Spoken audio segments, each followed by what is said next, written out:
राज्याच्या विधिमंडळामध्ये आज अत्यंत ऐतिहासिक दिवस आहे। विधिमंडळाच्या दोन्ही सभागृहाने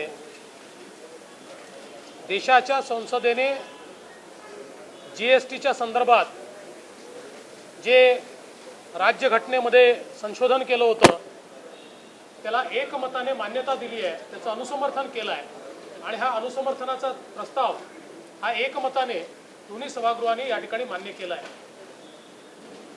सभासदांनी महाराष्ट्राच्या विकासाच्या दृष्टीने काही महत्त्वाच्या सूचना देखील या निमित्ताने मांडल्या आणि सन्माननीय अर्थमंत्री सुधीर मुनगंटीवार असतील, अर्थ राज्यमंत्री दीपक केसरकर असतील किंवा मी स्वतः त्या सर्व बाबींना त्या ठिकाणी योग्य प्रकारची उत्तरं दिली आहेत आणि मला विश्वास आहे की महाराष्ट्रासारख्या प्रगत राज्याला या कायद्यामुळे निश्चित फायदा होईल। एक जे वन मार्केट, सिंगल मार्केट पूर्ण देशामध्ये तयार होत आहे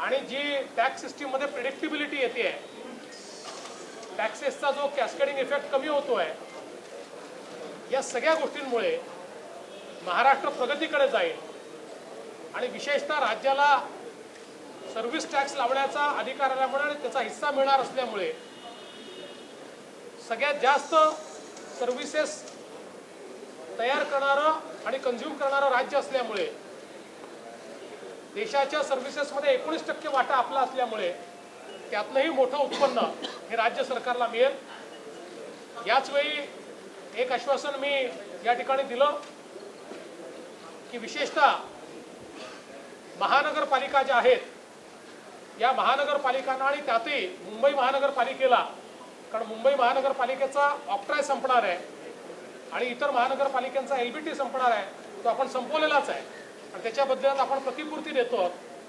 तर याकरता एक आम्ही मेकॅनिझम तयार करणार आहोत। संविधानाची जी तरतूद आहे आर्टिकल 243(x)(b याप्रमाणे कायदेशीर तरतूद करून महानगरपालिकांना त्यांना देय असलेली रक्कम ही थेट प्राप्त व्हावी या दृष्टीनं तरतूद करण्याचा मानस राज्य सरकारने आज घोषित केला आहे। जीएसटीचा कायदा ज्यावेळी येईल त्यावेळी त्या कायद्याच्या अंतर्गत किंवा स्वतंत्रपणे कायदा करून अशा प्रकारची तरतूद केली जाईल आणि महानगरपालिकांना देखील सक्षम बनवलं जाईल अशा प्रकारचं या ठिकाणी मी सांगितलेलं आहे। मला आनंद आहे की आज राज्याच्या विधानमंडळाने एकमताने हा कायदा पारित केला।